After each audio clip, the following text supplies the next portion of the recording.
right? Yes, Doctor. And the police are particularly anxious that the cause of death be determined at the earliest possible moment. It's a pity. She was a very beautiful woman. One hates to perform an autopsy on a beautiful woman. But you've no other choice, Doctor. Most unusual. There are no marks of violence on the body. What do they suspect? Poison? Have they any idea? My understanding is, Doctor, that the authorities are entirely at sea as to how she was killed.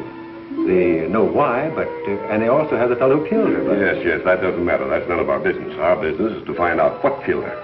And yet, one often wonders, what could have caused the last thought that was cut off by death? If it was spoken now, what would it be? If you're here, you found me alive. But you know what you killed me. I warn you. Don't come upstairs. No, don't, please. Don't. No, I told you I didn't want the bandage. Why, Laura? Why are you so opposed to the bandage? Does it remind you of something, perhaps? What do you mean? Oh, nothing, Laura, nothing. Now, won't you lie down again and let me complete the examination? You're a sick girl, you know, in a highly nervous condition. I want to know what you meant by saying the bandage reminded me of something. If you don't know, how should I?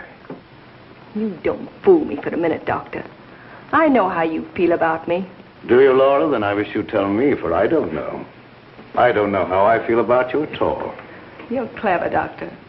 But I'm wise to you and that fool of a son of yours. How long have you been married to Ward now? Too long. And why don't you give him his divorce? He's asked you often enough. I'll give him a divorce when I'm good and ready. I see. I'm not afraid of anything he can do, or you, or anyone else. What's that? Your heart's beating like a trip hammer. I must warn you of this high state of nervous tension. What's that noise?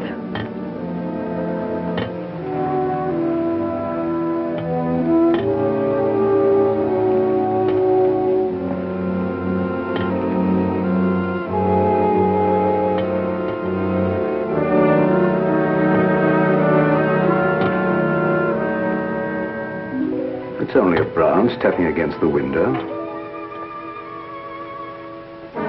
Now, my dear Laura, if you want me to help you, you must tell me what it is you fear.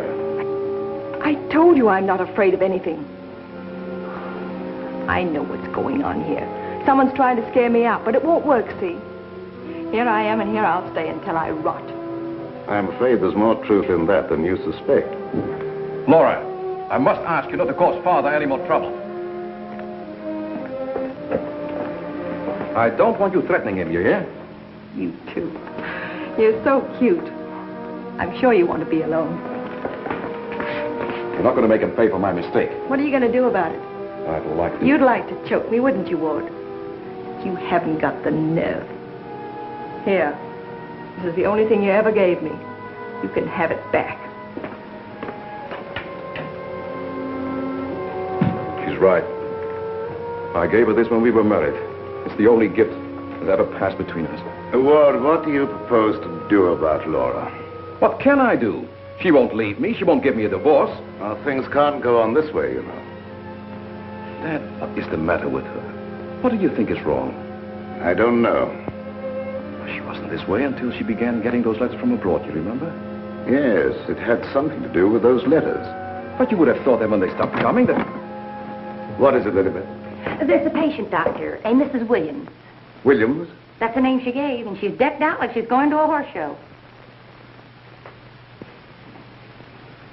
I can't see anyone today. Ask her to make another appointment. Dad, please don't let what's happened interfere with your practice. Oh, very well. Send her in a few minutes. Sure, Doctor. Oh, yeah, that Bill Raymond's waiting. Do you want to see him? Who's he? That private cop who's always hanging around just hoping somebody gets murdered. Oh, yes. He's probably come for his check. Take care of it, will you, Ward? Yes. Elizabeth. Yes. This for you. Gee. Thanks, Mr. Roy. But this belongs to Mrs. Van E, doesn't it? Not anymore. It's all yours. She won't get sore, will she? I don't want to have any trouble with her. You know how she is. I know. We all know, Elizabeth. I want to thank you for your patience. Run along now, Lilibet. Yes, Doctor.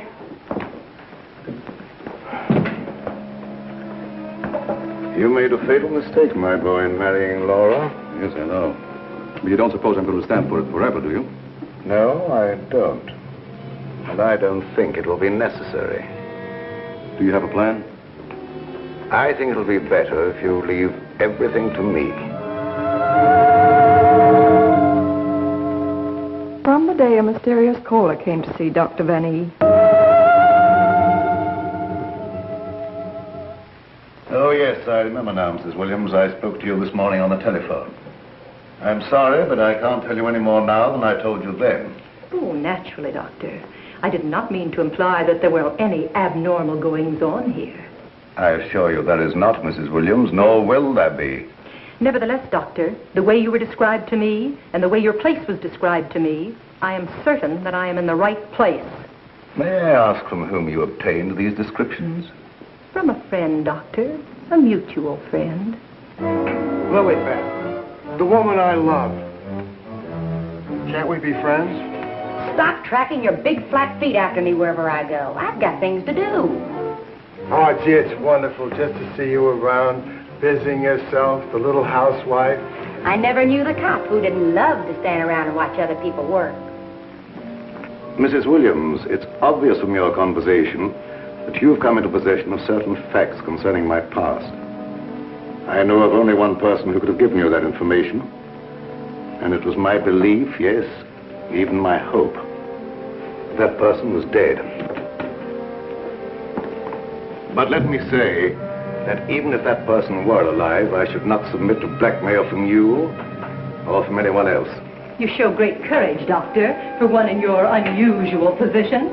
There has been no question of blackmail. I came here seeking your cooperation, which you have refused to give. So, let us call the matter closed. Thank you. Au revoir, Doctor.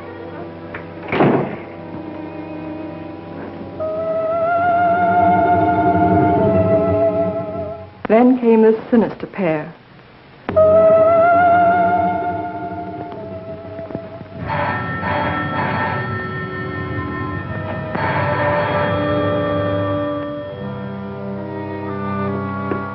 My little guardian of the doorbell. If you had waited another second, Inigo and I should have kicked the door in. Yes, sir.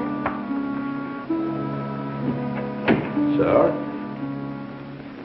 there is an air of inquiry about you that immediately offends my deepest nature.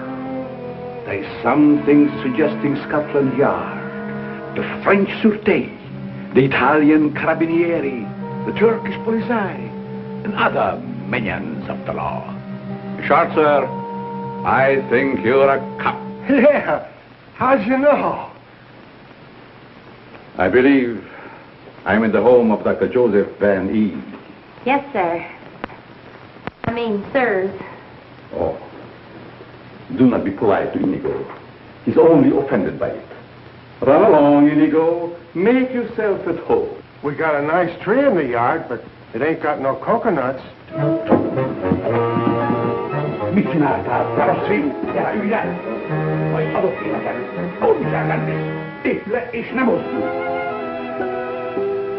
My little friend Inigo is deaf and dumb.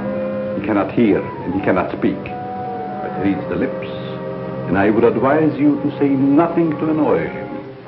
For his temper is short, indeed. This, I presume, is Dr. Van E's private office. Yes, sir. But I really should announce you.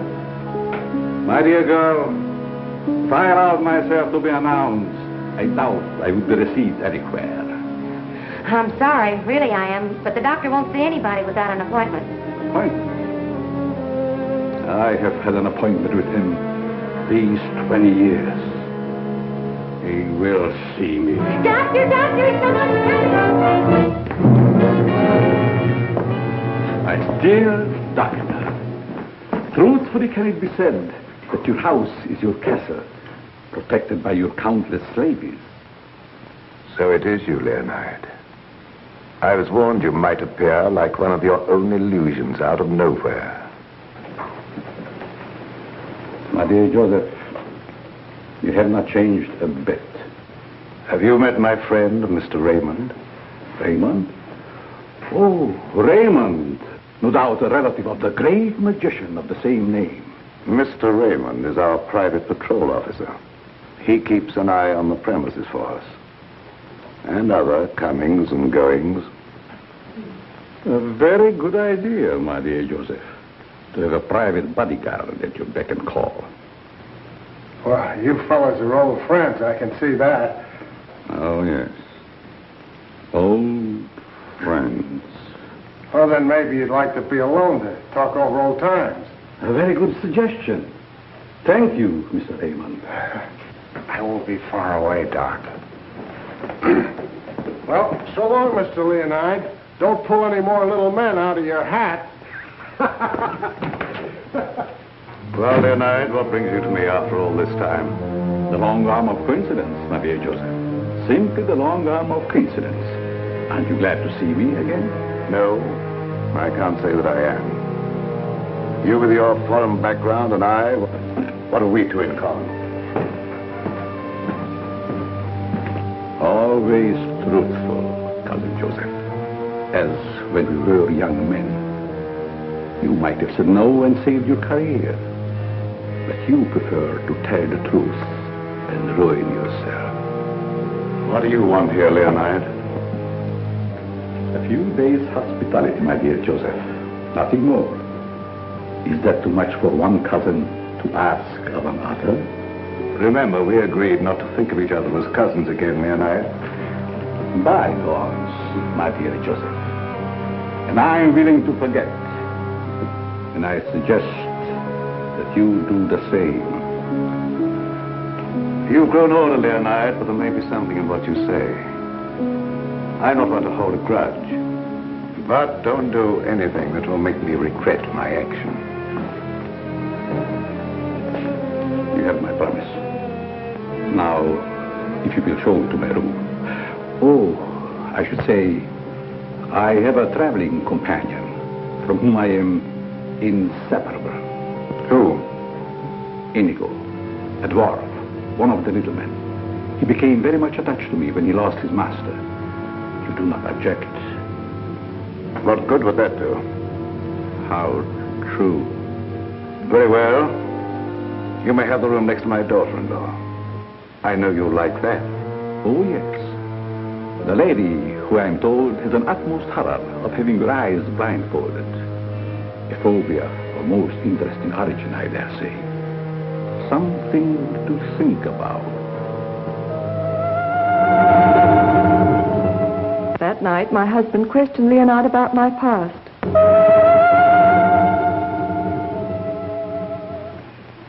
Cousin Leo. Oh, my dear Ward. How flattering that you remember me. Well, how could I ever forget you? What are you doing here? A chance visitor, my boy. I wanted to see the old homestead again. You've seen Father? Yes, and he received me with open arms. In a manner of speaking. I don't mind telling you, you came at a very bad time. We're having some trouble.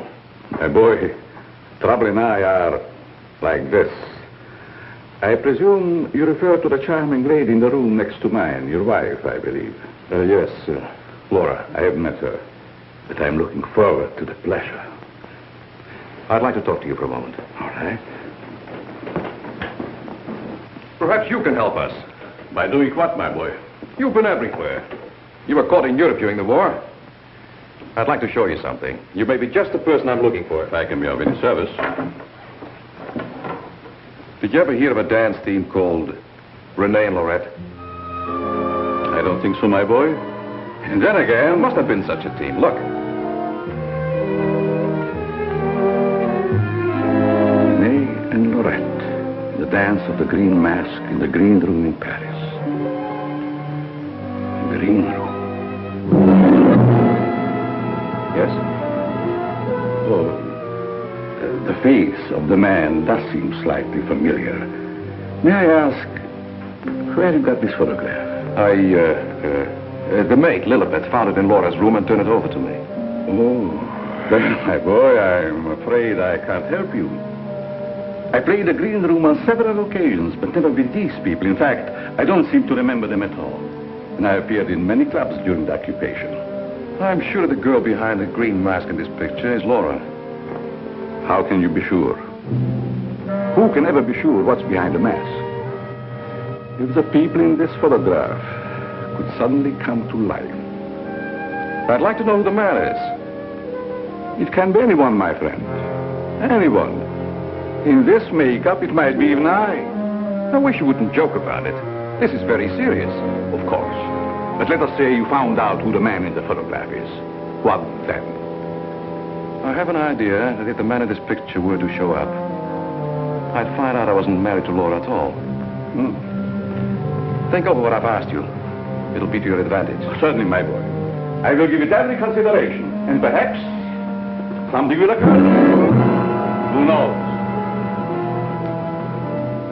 Don't you want to leave the photograph with me for my further study?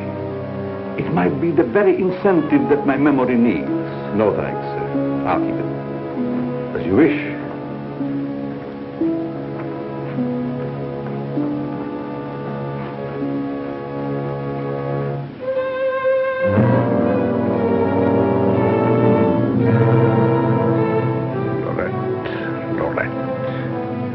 I'll make a bet the man in green will get you yet.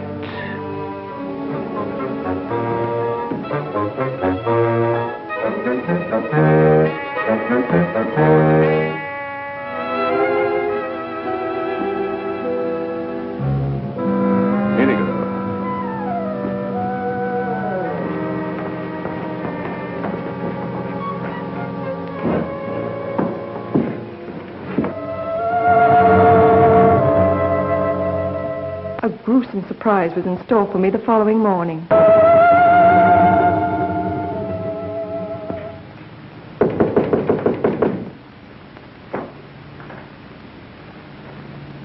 Who is it? It's me, ma'am. What do you want? The afternoon mail. You wanted to know when it arrived. Was there anything for me? Yes, ma'am. Put it under the door. I can't. It's a package.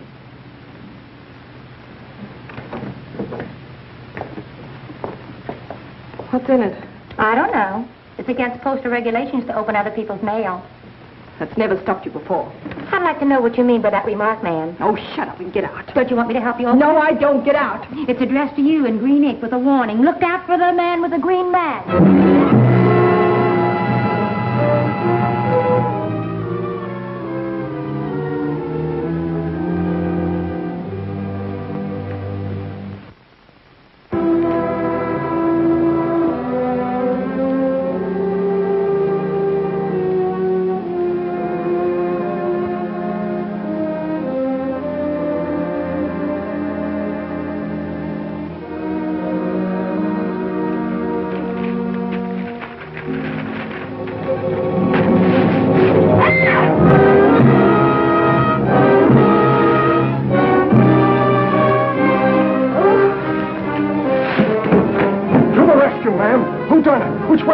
Get out!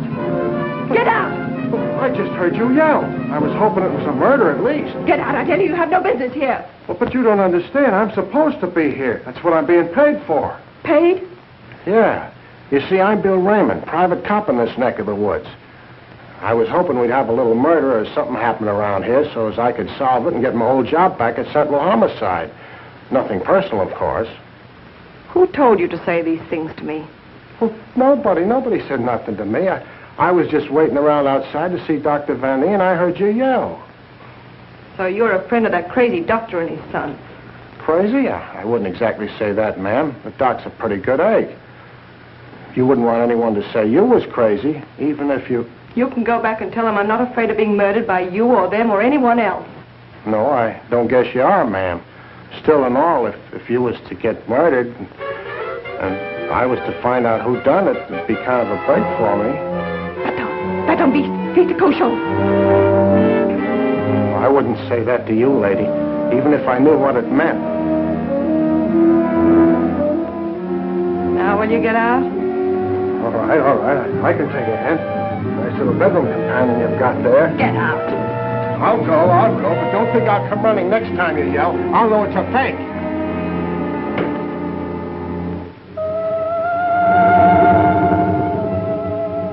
I became afraid and my mind started to crack.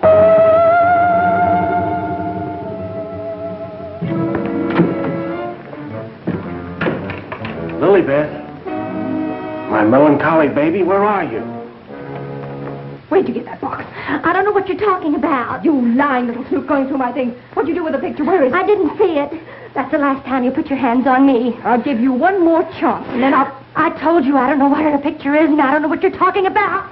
It's been you all the time going through my things, opening my mail, rapping on my door at night. Now you're blaming me. I've never touched anything of yours. You've got my robe on now. Where'd you get that? I was just trying it on. Mr. Ward gave it to me. He said you didn't want it anymore. I'll tell you when there's something I don't want. Shut up. It's only a dummy. A dummy? Where'd you get that thing? I suppose you're going to tell me you don't know anything about that either. Oh, I bet it was in the box. In the box I brought up for you, that's what. There were no stamps on it. How did it get in the mail? I don't know. The doorbell rang, and I thought it was the mailman. I opened the door, and it was sitting there on the stoop. You're lying. No, I'm not. I don't mind telling a lie now and then, but I'm not lying now, honest. You're trying to scare me out. I'm not leaving. No, but I am. You come here. You and Mr. Ward are pretty thick, aren't you? Thick? Yes, thick like your head. He's fallen in love with someone else. Who is she? I don't know. It's not me. I know it isn't you. I know all the signs. He's fallen in love with some simple-faced man. There's always a way to get even with them. I've got to find that picture.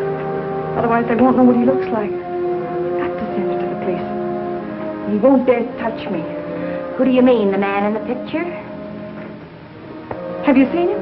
Maybe I have, and maybe I haven't. Maybe I saw him go behind the thicket, or through the wall, or under the house. He's here in the house? Yes. I let him in. I let him in. He was waiting outside to get you, Miss Laval. Miss Laval. There's nothing safe from your prying eyes, is there? You think you know everything, don't you? I know why you're afraid, and I know what you've done. No, I'm not so thick. I'm not as thick as you think I am, Miss Laval. That head's supposed to be you, kind of a calling card. I'll remind you that. Why, you?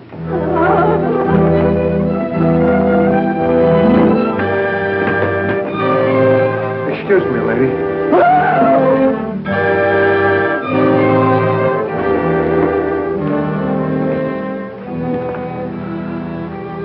Oh, I'm afraid. I'm afraid. Where are you hiding?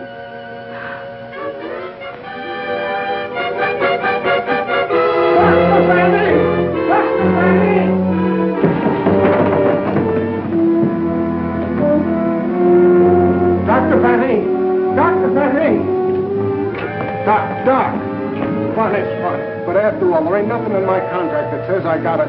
Well, now I ask, is that anything to be playing football with? Where did you get that, Raymond? Miss Vanny chucked it at me like I was a pass receiver for a football team. And I'm all out of practice. Let me see it. This comes from a group of anatomical specimens that was locked in a room in the cellar. How did you happen to get it?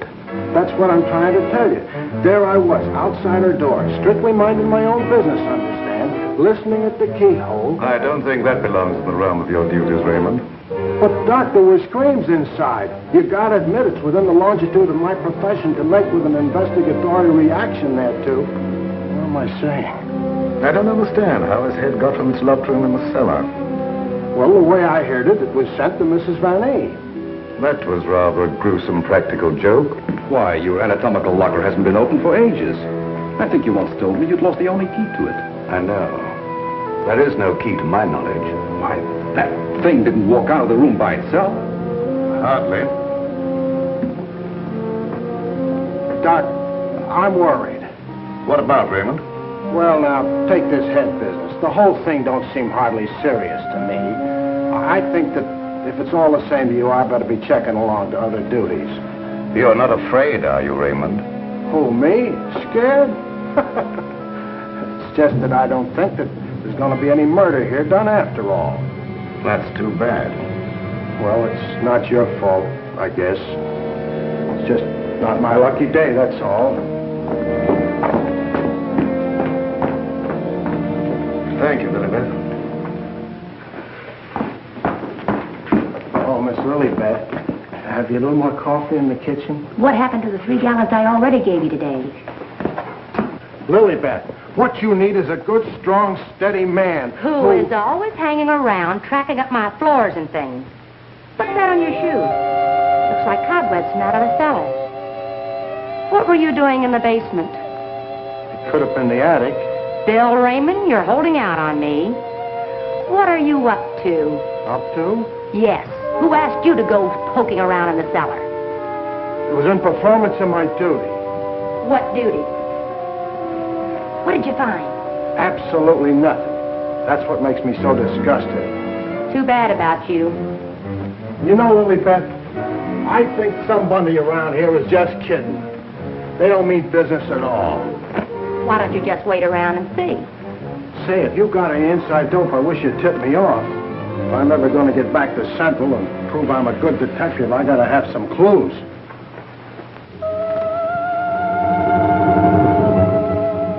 Yes, I was scared. Scared of my life. I expected big things of that ghoulish-looking guy, but he ain't delivered neither. I should say, in a way, you were entitled to expect big things from him. Leo was once confined in this house when it was an institution for the insane. Nerves, you know. Do tell. Well, then, he must know his way around the place, huh? I understand while he was here, he engineered an immense number of secret passages through which the guards could keep an eye on the inmates at night. Finally, he took one of these passages into the outside world, and we heard later he'd been seen in Europe. Ah, Europe. That's where history's being made today. Gee, I'd love to travel and... Well, perhaps you'll have an opportunity someday. Not if something don't happen around here pretty soon to make me famous. That Lilibet. I've been trying to get a cup of coffee off of her all day. She don't care what happens to my metabolism. Metabolism. That's a good word. I wonder what it means.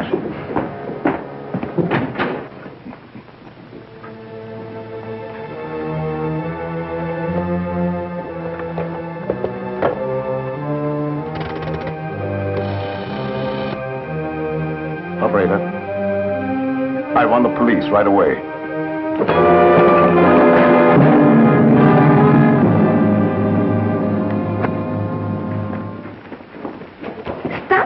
Me.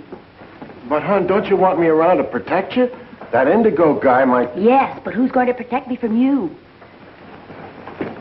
Lilibet. My wild Irish rose. I just live for the day when I can take you out of all this. When I can slave and get you the luxuries in life. Gee, I'd gladly work my fingers to the bone to buy you expensive motor cars and furs and jewels and things, and serve you breakfast in bed. What's the matter with me?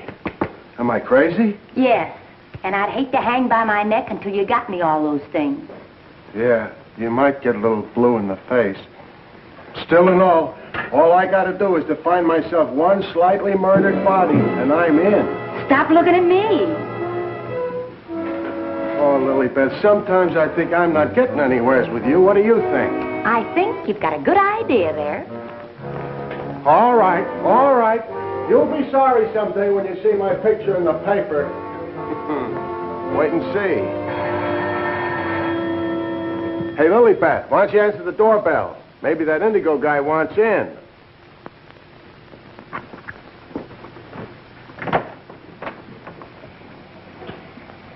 The doctor ain't home.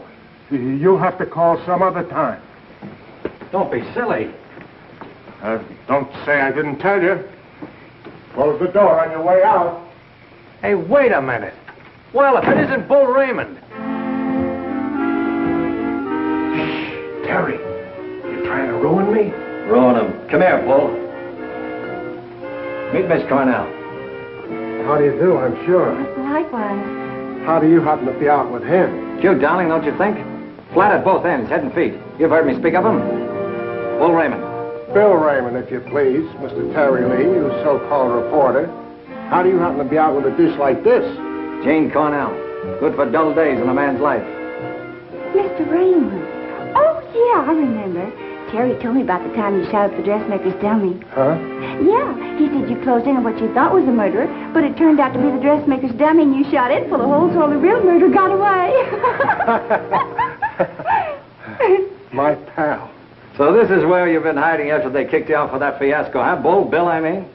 What are you doing here? Can't a man rehabilitate himself in peace? Here I come, looking for an honest crime around here so I can solve it and get myself back to Central. And you come along and... Where's the body, Bull? Bill? There ain't no body. That's the trouble. No, let's keep it friendly. Friendly? What do you mean? Let's have it. Who killed who and why? Are you kidding? Did somebody get knocked off around here? Look, I don't like to be kidded either. Where is it hidden, Sherlock? Oh, Terry, you've been on the police beat so long that... Now, listen, Bill, you know me well enough to know I wouldn't come out here just for the ride. Not when I could be, It just so happens there was a call to the police. Came from out here. And I happened to be there when it came through. Miss Cornell happens to be the operator. So she tipped me off. Told me the line had gone dead. So I smelled the story, and here I am for an exclusive. You see what I mean? What's in that? Well, that's the doctor's consulting room, but there ain't nobody in there. I've been standing here for quite a spell. Open it up. Let's take a look. That's funny. The lights in here ain't almost never out. In you go. Never do that. I could get killed that way. Is that bad? Oh, so nothing's happened around here, huh? It's busted.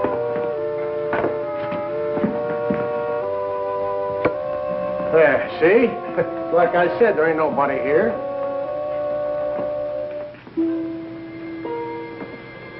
Hey, cut it out, will you? You're making me dizzy. Well, sure, somebody stumbled over it and pulled it out of the wall. Could happen anywhere.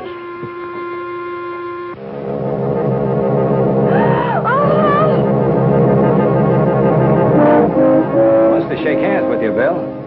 Step right up. Not me. You seen it first.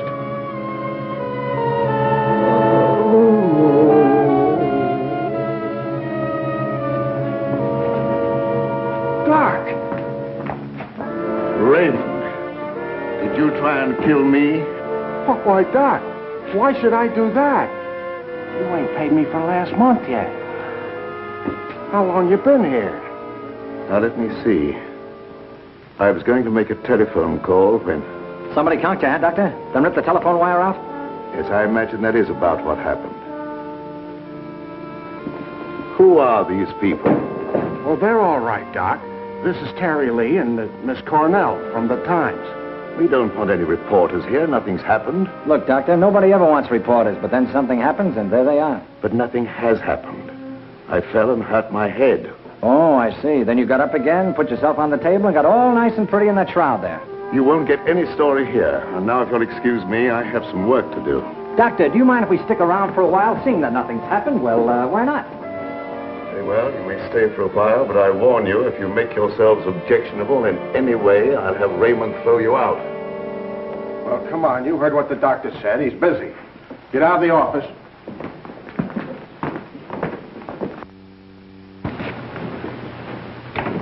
Probably a pretty nice guy caught in a tough spot. That's the way I see it.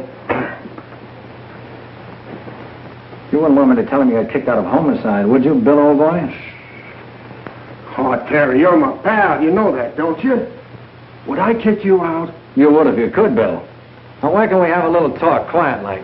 Well, if you just follow me in the parlor over here. Oh, me too, darling, me too. Darling knows everything about everyone, and that's how I learned. Good there. I just sit at his feet and listen. Yeah? Baby, I'm going to miss you an awful lot when I grow tired of you. Now, remember, you're just going to listen. Well, of course, darling. What else do I do when I'm with you? Sit down. Now, as I remember it, there was a singer at the Click Club who called herself Laura Laval. Didn't she marry young Ward Vanny a couple of years ago? I don't know nothing about it. Oh, yes, you do. It was just about the same time that you had that affair with the dressmaker's dummy. Oh, yeah. Now I remember, Terry. You're right. She was down to the Click Club, and it was her that married Ward. Wasn't that on a bet of some kind? Well, there was a party going on, and somebody dared Ward to ask the singer to marry him, and he thought at the time it was a good gag, and he went along with it. That's right. He got pretty high and then popped the question at her. How romantic. I just love that. Hush, dear. Listen. Oh. Well, that's how it happened anyway. Ward woke up the next morning and found himself married solid. He'd asked her, and she'd snapped him up. Oh, and they lived snappily ever after. I don't care. I think it was sweet. Darling, couldn't I get you high sometime? And... Sweetheart, have you ever heard the old saying about little girls? What's that? Little girls should be seen and not heard. Now go on, powder your nose. All right. I think I'll be shoving along, too. Now, wait a minute. We're just getting started.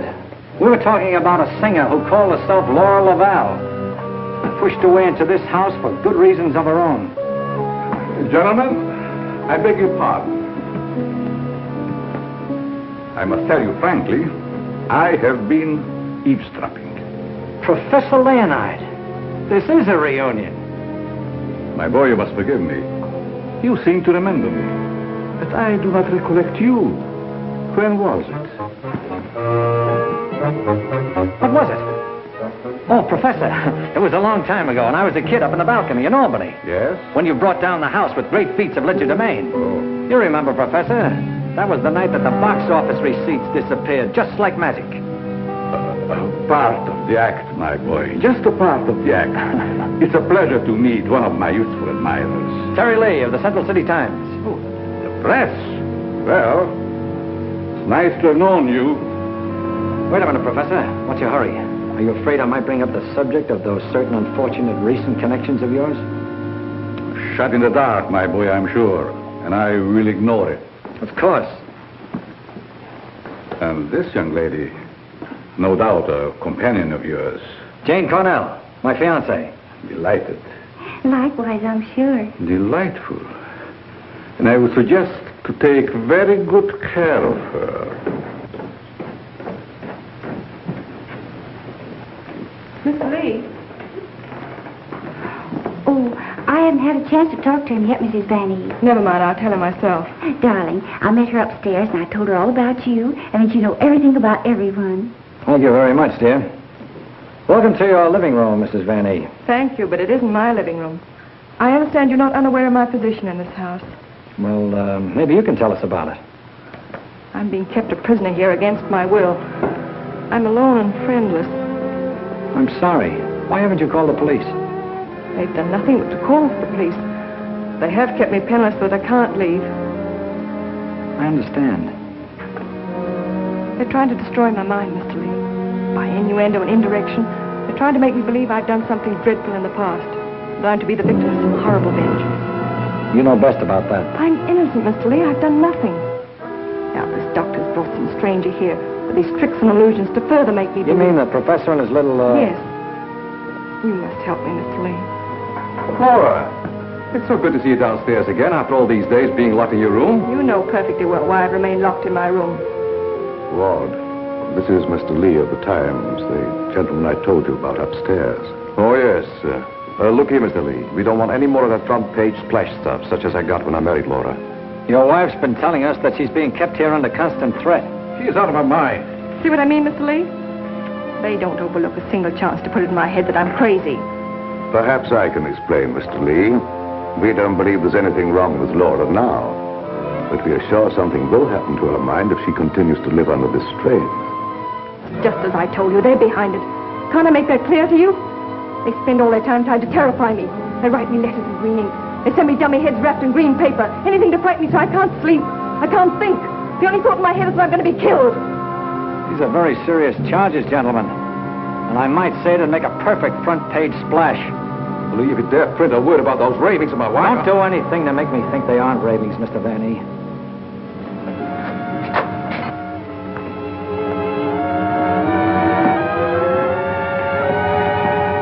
He said to put the blindfold on, and you will know the truth. No!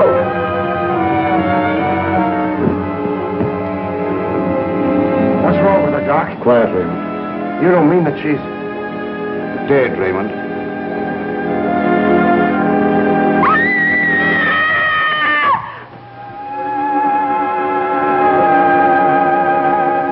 Then I knew that he was here.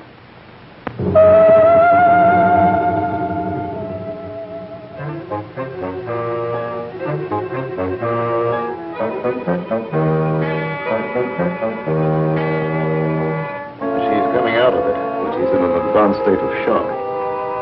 May be necessary to administer a sedative. That's intended to shut her up. I'd like to hear her do some more talking, Doctor. If her mind is allowed to dwell upon what's happened, that may be the breaking point. Well, you've got all the answers.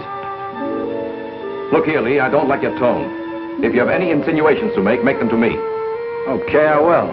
Suppose you and I talk this over downstairs. I don't recognize your right to question me.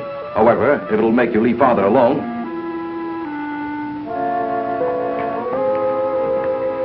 Bill, fix yourself a chair right outside the door and don't leave until I get back. Sure. But what about Lilipad? Don't she write nothing around here? Now, Lee, first I'd like to see your credentials. You bust in here saying you're a reporter.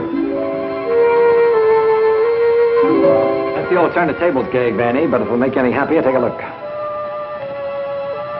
All right, you're a reporter. But I still don't understand how you and the young lady got the news about our troubles. Do you really believe that story, Lee? Do you in your right senses really believe that we are keeping Laura a prisoner here? That's what the lady says. She said that... Nonsense. Nothing would please me more than if she got out. Look, I don't get any of this stuff, Vanny, but there's a tricky deal going on around here, and I intend to sit in on it. Too bad I can't flash the city desk to make ready for a front-page replay. Yes, isn't it?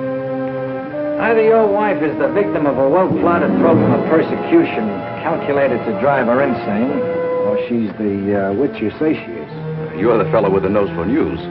What does it tell you? It tells me that right now I'd like to know where your disappearing relative is.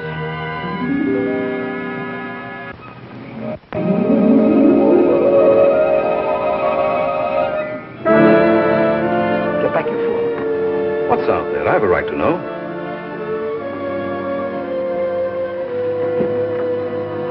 Don't see anything.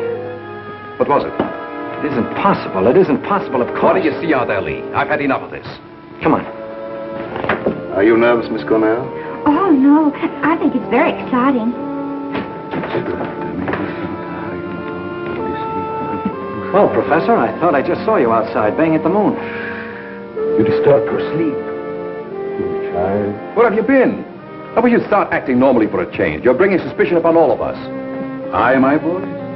What have I done? Suppose you tell us. Has no one arranged to silence you yet, Mr. Lee? What a pity. I don't silence very easy, Professor, and it'd take a lot more than what you've done to her. Do you suggest that I had a hand in that poor girl's unfortunate demise? Why don't you behave yourself, Professor? Mr. Van E here has the right idea. You're just gumming up the works. I did my humble best. Who are you working for? What do you expect to get out of it? I'm discharging a debt, Mr. Lee. A debt contracted many years ago. Now, are you any wiser than you were a moment ago? No, but I'm beginning to get a general idea. By the way, how's that little girl of yours? I hope fervently that nothing happened to her. She would look so beautiful lying here. Look, Professor, I may not have been very smart in bringing Miss Cornell here, but if I thought you had any plan to do that... Why do you persist in making me the villain, Mr. Lee?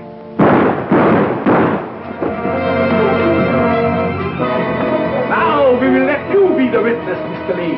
I am here. The sounds came from upstairs, right?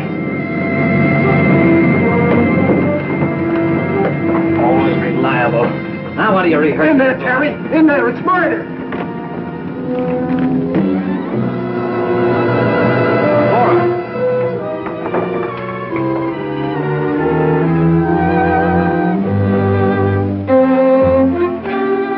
Jenny, wake up! Wake up! Oh, Terry. Tell me, what happened? Oh, Terry, darling. Let me think. Everything went black and... Yes? Then it started to talk. What started to talk? I don't know. Oh, that thing. Now, look, let's get back to the beginning. I left you here with Dr. Van E. Yeah, and then he gave Mrs. Van E a shot with a long needle. Never mind that. All right. Then he said, would I sit with Mrs. Van E? Okay. Where is she now? Who? Mrs. Van E. Where did she go? That's just what I asked you, Janie. Well, she was right here. Then Dr. Van E went out. Then what happened? Then Bill Raymond came in. Oh, that's great. The two of you in the same room at the same time. How did you communicate with each other? Sign language? Oh, I don't care. All you do is make fun of me. I didn't ask to come to this, whatever it is. Oh, yes, you did, dear.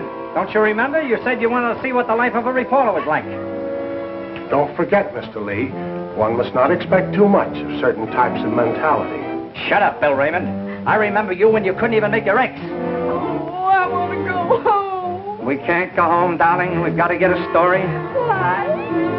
You don't understand. Yes, I do. Why do we have to get the story? Who cares? Oh, she's got you there. All right. Now, you tell me, what happened to you? Me? Oh, well, you said to stay outside the door, and I pulled up a chair. That's right. She was inside the door, and you were outside.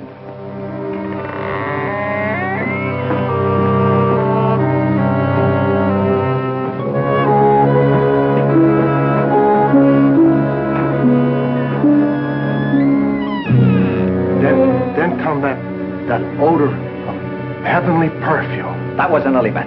It was sweet and penetrating, like an ancient drug. And I felt kind of sleepy-like. Oh, so sleepy.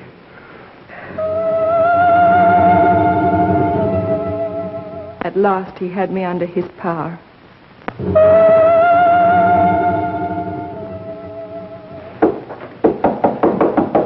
There must be a button or a gadget of some kind around here.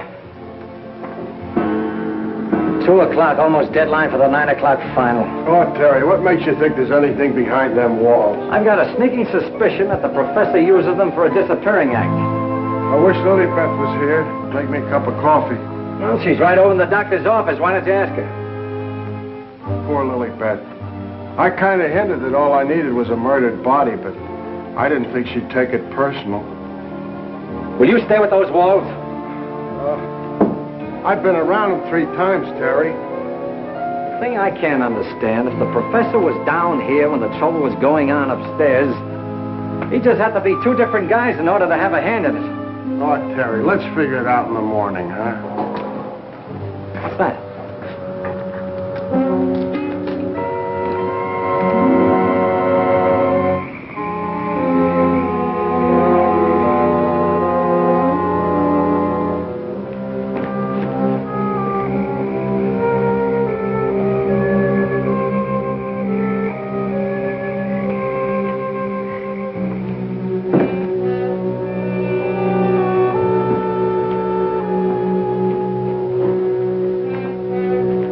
Wake up. Either something or somebody opened the front door. Oh, that's the shortest night's sleep I've had in a long time. All right. Now that you're good and rested, let's see if we can understand what happened upstairs. Well, do you think it had something to do with that picture, maybe, that Lilybeth found in Mrs. Van E's room? What picture? Oh, the one with the couple with the 2 masks, you know, like we found, like that mask. Who has the picture now? Well, young Van E, I guess. That's the point. Where has Mr. Van E been since his wife's disappearance? Well, him and his old man are sleeping. I guess they got some sense. Oh, no. I've already checked that, and they haven't slept in their beds tonight. Wake up! I refuse to answer on the grounds that my attempt to incriminate or degrade me. My unconscious mind. Now, look, Bill, please stay awake for a while. Now, look, tell me, what happened when you smelled that sweet odor in the hall upstairs? No, it smelled lovely. Lovely, that's all I can remember. And Dr. Van E had already left Laura's room, is that right? Yeah, he'd gone out, and he said good night, and he had given her some sedative or something that he said would take care of her till morning, and then he went down the hall to his own room. And then you fell asleep? Yeah, no, I just kind of dozed off a little. Like this. Here's your coffee, sir. Terry, that's a dirty trick. Stay on the other side of that window. What for? Take a look.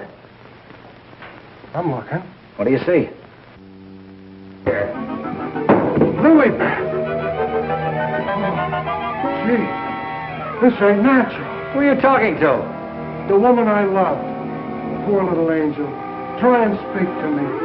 She can't hear you.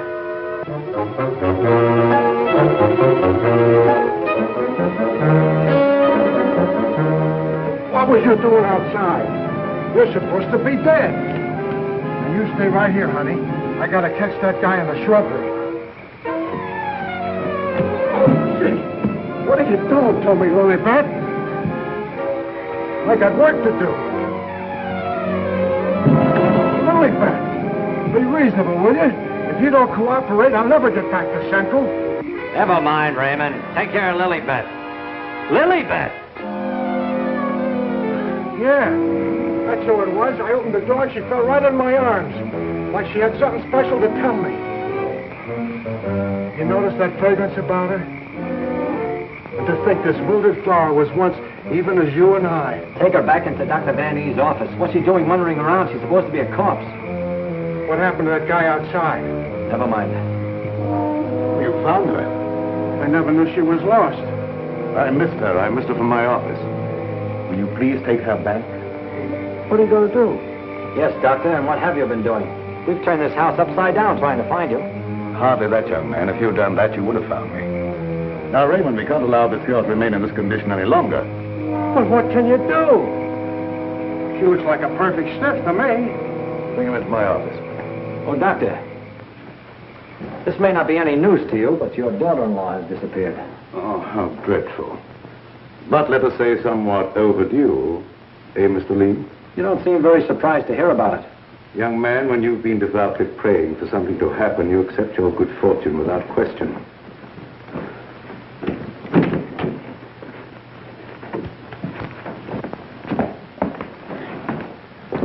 We thought that probably you might be able to throw some light on the subject. That's right, Raymond. Leave her there. There's absolutely nothing wrong with her. Huh? And you mean I've been pining away for nothing? She was put in a deep hypnotic sleep, that's all. But why? Why, Doc? Who done it? It was done so that she would obey certain orders that were transmitted to her. If that's true, then why did you declare her dead? I had my own good reasons. Would you give me one reason why you like to go around getting hit on the head? That must become a little monotonous. Mr. Lee, are you sure that you saw what you thought you saw? Well, I'm not blind. I might be getting a little dizzy in this madhouse.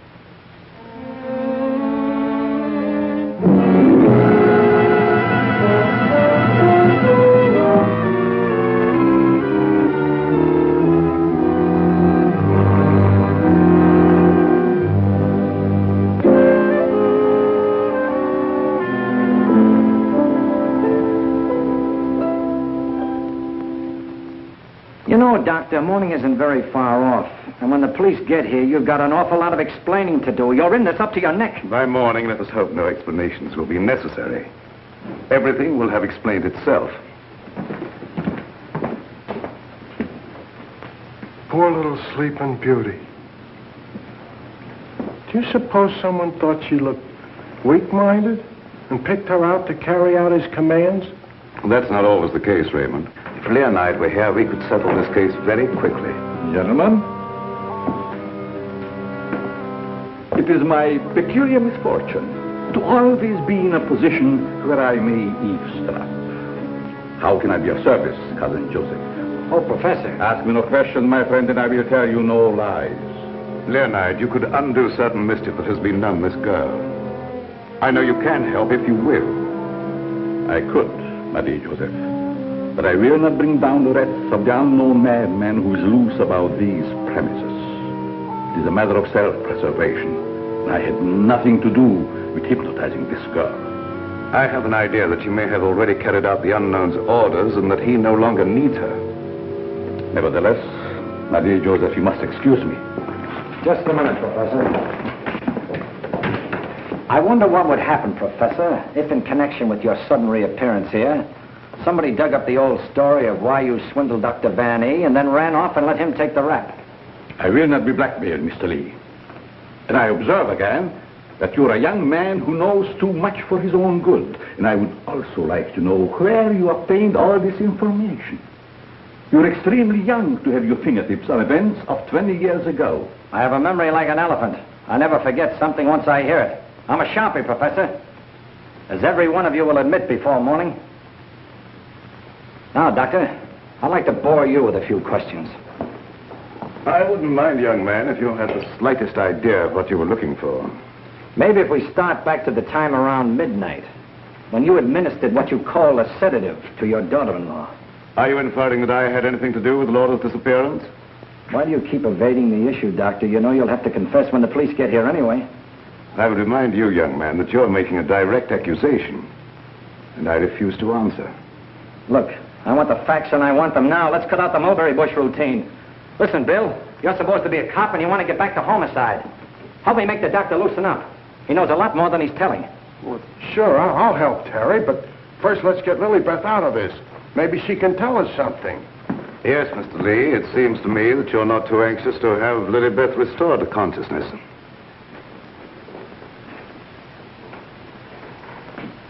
What do you hear, Doc? Her heart's in a very depressed condition. Someone's been giving her orders by mental telepathy. Hey, could I learn to do that? Supposing Lilybeth was in the kitchen, could I telegraph her a wish for a cup of coffee? Huh? Perhaps, Raymond, someday when we have a little time, I'll indicate the principles of hypnosis to her. My dear Joseph,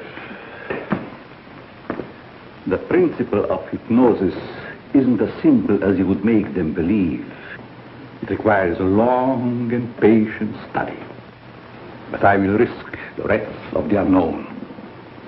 For I see you truly love this child. And for your sake, I shall use my knowledge. Oh, gee, thanks, Professor. You're solid.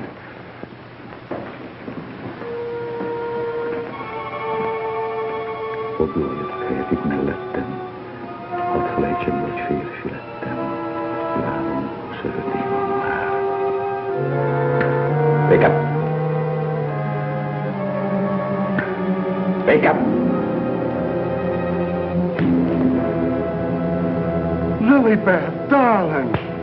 Keep your big hands to yourself. What are you slapping me for? Professor, put her back to sleep. It's better that way. What have you been doing to me? Me? What have I been doing? Yes, what have you been doing? You gotta learn me that hypnotism trick. It's my only chance. Tell me, Lilybeth, what happened? Well, I can't seem to remember it. It all seems like a dream. Did you see anyone? No.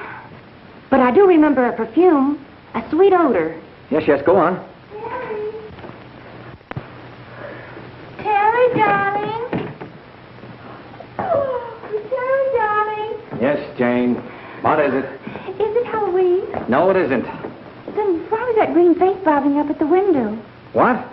Yeah, a green face just like the one I saw in Miss Van E's room. You saw a green face in Mrs. Van E's room? Yes, darling, that's what she was shooting at. I mentioned it to you, but you're so scatterbrained. Yes, dear, I'm scatterbrained.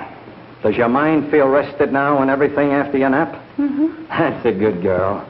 Now, come on, tell me, what happened? Oh, don't yell at me. I can tell you just how it happened. We were alone in the room, and Laura was going to sleep. And then she said, oh, take away the bandage. And I said, what bandage? And then she said, oh, don't shoot me. I didn't mean to do it. And then, the room got awfully black. I think somebody must have turned off the lights. Just like that. Go ahead, you're doing fine. Well... Yeah, the lights had already gone out. Uh-huh. And the room got awfully dark. You've already said that. Think hard now. You saw a green mask. It came out of the wardrobe. Like a moth? Yes, darling, just like a moth. Oh, how clever of you. It was just like a great big moth, and it flew around and Please around. don't make yourself any dizzier than you are. Now tell me the rest of it. Well, I just don't see how you could remember that it was like a great big moth. And did you see it? Was you there hiding in the wardrobe, maybe? No, I wasn't in the wardrobe. Now, look, Jane, please, be yourself. No, I mean, don't be yourself. Just relax. Relax. Mr. Lee, just a moment. Where were you? Were you upstairs? No, I was down here talking with your son. And by the way, where is he? Here I am, Mr. Lee. What can I do for you? Will you stop it? Yes, I was listening outside the door. You haven't answered my father's question yet. Oh, come on, take it easy, take it easy. Maybe you can tell us where you've been, Mr. Vanny. Of course you don't know anything about your wife's whereabouts. Oh, go on, tell him where she is. I want to go home. I'm hungry. Quiet, everybody, quiet! Laura! Don't. No, don't. Don't.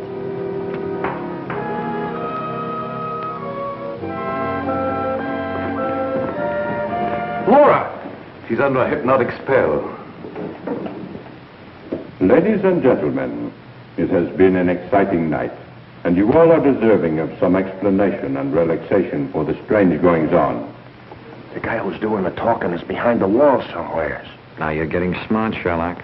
We introduce at this time the team of Lorette and Renee as they appeared at the height of their success in the green room of the Paris Crillon. Sure, the mask, the picture. Mademoiselle Lorette. Now I know who he is. Mademoiselle Lorette will now put a bandage over her eyes, the better to see the inner truth. Very good, Renee. Very good. Just like the old time. Would any member of the audience like to ask Mademoiselle a question? Come, Mr. Lee. You have been so full of questions up to now. I'm thinking, brother. We cannot keep Mademoiselle too long in this delicate mental balance. She has been under a great strain lately. Then I will ask the questions myself. Yes, Renee, I'm at your command. Are you afraid now?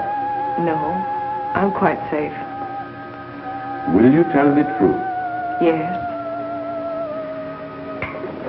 They came to me and said your partner, he of the magic feats and rare impersonations, is a spy. But we can't prove it. We will give you 1,000,000 francs if you, Lorette, bring us that proof.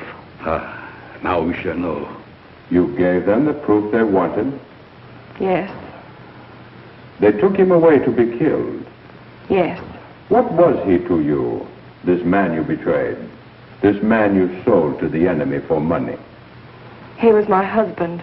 When they told you he was to be executed, you sent this man a gift for his last moment before the firing squad. What was it? It was a green scarf for his eyes. Like the one you're wearing now? Yes. Why did you send it? It was my scarf. I wanted him to know I had betrayed him because I hated him. He was good and kind, but I hated him for the power he had over me. I see. That is your only defense. You hated. You thought they shot him. You escaped to America. You thought you were safe. Then you found out he was alive and wanted revenge. Thank you, Mademoiselle Lorette. You may remove the bandage now. What do you see on the cloth, Mademoiselle? There's a hole in it. Yes. What else, Lorette? What else? There's blood on it. It's blood. I have come back. I am here. And I will have my revenge. No! No, don't touch me! Outside, under the window, you know where.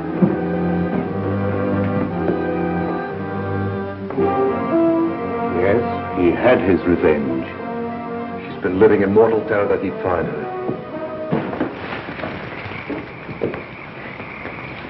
Just a minute, lady. You ain't going nowhere.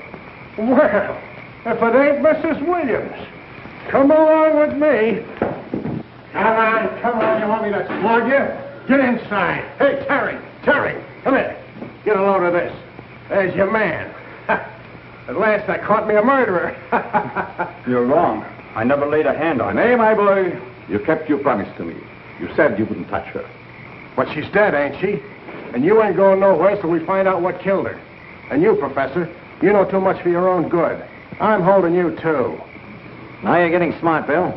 Well, Professor, I see you two know each other. Yes. Renee was my assistant. I taught him everything he knows. He went out for himself and became a success. Later, we met in a concentration camp. And here we are. A small world, Mr. Lee. A small world, indeed.